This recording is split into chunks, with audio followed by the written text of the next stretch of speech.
Since the Denver Police Department was founded, dozens of officers have lost their lives in the line of duty. Denver 7 photojournalist Scott Blessing introduces us to the man behind the wall that honors those officers and their forgotten stories, including one officer in particular, a Jewish immigrant from Russia who was gunned down on his own front porch 104 years ago this week.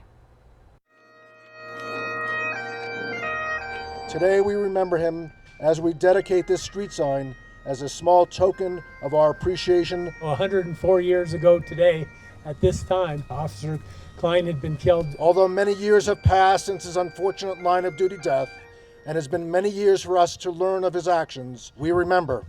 We remember him, and we remember that he made the ultimate sacrifice. My name is Michael Hess. I'm the president of the Denver Police Museum. We are undertaking a project through the museum to honor our 77 fallen Denver police heroes. When the department was founded in 1859, to the present day, we've lost 77 officers. When I started, it was a list of names on a granite wall. But as I've become more involved in the project, with our research on ancestry, you meet their families, you go to where they lived, you read their stories, you become emotionally attached. And I've become emotionally attached to Officer Klein.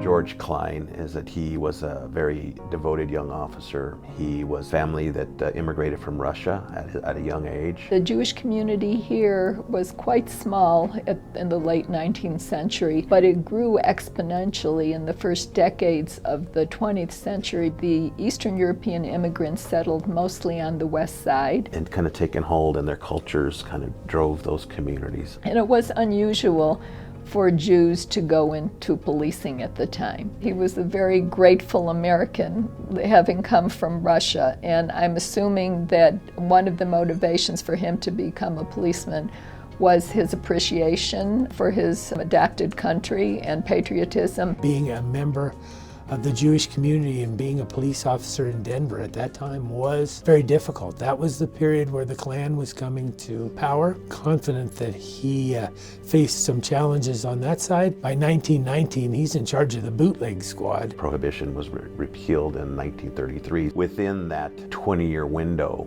that was one of the primary focuses of the Denver Police Department. Which is really the toughest job on the department. And all reports are that he carried himself. There was a lot of opportunity for graft. Mob tried to buy off officers. In some cases, they were successful in that. He was not one that could be bought. He's the most threatened long before this incident occurred. One unfortunate incident, he was the head and I think the target of organized crime for a couple of years before this happened. Accidentally shot a member of the Italian community running out the door of one of the soda shops that he was investigating. So interestingly enough, after this tragedy occurred, he quit carrying a gun, which I find to be, if there's any time he probably needed it because he was receiving a lot of threats, he stopped carrying a gun. His wife was frightened from the day that he joined the police force and begged him many times, kind of had a premonition, I guess I would say, that something would end in tragedy. A couple months later, August 29th,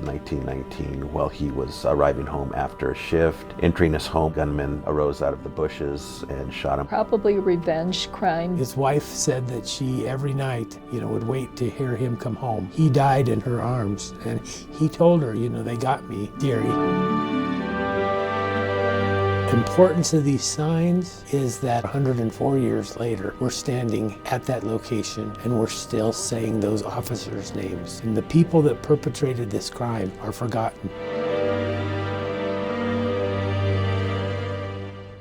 And again, that story was brought to you by our photojournalist, Scott Blessing. As an independent nonprofit of the DPD, the Denver Police Museum is seeking public feedback on solutions for improving community outreach and public trust in the police. If you'd like to weigh in, you can do so by going to denver7.com and clicking on this story for a link to give your opinion.